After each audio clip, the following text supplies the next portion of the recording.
I'll share with you a quick story from my prep days. So every single day there was a delivery of new goods, and it was heavy, like big, stacks of canned drinks, and the ingredients would come in massive tubs of mayonnaise and stuff. It weighed quite a lot. And a gentleman I used to work with was a big Slovak guy by the name of Blaže, and the delivery was down a few flights of steps into the security office because it was the airport. Everything had to be run through the security scanners. And you used to have to put it in a lift, bring it up, and bring it into the kitchen. And every single night, delivery would call, and every single night, if you were working the night shift, you had to go and lift all this heavy stuff into the elevator. So one day, Blaže, I wasn't working, was working with two female members of staff on night shift, and the elevator broke. The elevator was broken. It happened in that airport. The elevator is probably 30 years old at the service entrance. Yep. And the manager, I guess, told him, well, the goods have to come upstairs. They have to be refrigerated. And Blaže, like a gentleman, I guess, and like an idiot, and I love him. He's still a friend. I still speak to him now. But back then, he certainly was an idiot. He was probably, 20 years old back then. He said, you know what? I'll carry it all up the stairs myself, because there were two female members of staff working.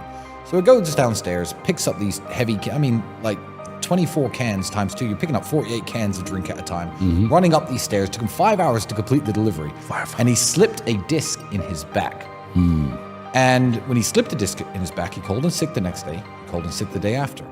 And the manager, who I believe's name was Linda at the time, he complained to her saying, look, can I get sick pay for this? Because, I was injured at work doing this. And she was like, no, you can't. And he was like, why? Because when you are, first of all, initiated into any kind of crappy job, they train you how to do things. Yeah. So I remember signing a piece of paper where they train you how to lift things up. Bend your knees, lift through your back. And she was like, no, Blaže, you signed this. So any lifting injuries you get are your own fault. He saved the day and saved the delivery and saved the entire inventory of stock. Tens of thousands of dollars, no doubt, worth of ingredients and drinks, etc., by carrying this all up 2 flights of steps by himself.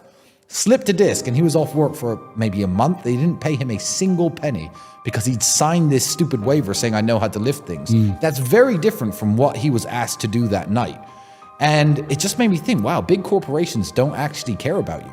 They don't give a shit what happens to you. And it's what I tell people nowadays. That story resonates with me when I tell people, like, you're very dedicated to your job. Maybe you're a woman, you're very dedicated to your job. And you're thinking, I'm not gonna have kids for the next 6 or 7 years because I'm gonna fight for this promotion. If you die tomorrow, 99% of you listeners out there in normal jobs will be replaced in a week, and you'll be forgotten about in 2. Your presence will not be missed around the office. Your presence will not be missed in the kitchen, or on the food court, or in the customer service. Furthermore, they probably won't even realize that you've disappeared. Exactly. If you disappeared and didn't tell them, they'd be like, oh, well, he's just quit out of nowhere. So don't give yourselves and don't give your heart and soul to these companies, because they have no heart and they have no soul. The business that I run, certainly the people who work for me, I don't even say work for me. I say work with me, because they have skills that I don't. And if one of them was injured in the workplace, or I don't know, broke something that he owned that was company, I'm super cool about all of it, because I don't get how you can rely on these people to keep the wheels turning, essentially, but then at the same time just throw them to the dogs when you need to. So big corporations don't care about you. Shout out to Blaže if you're watching.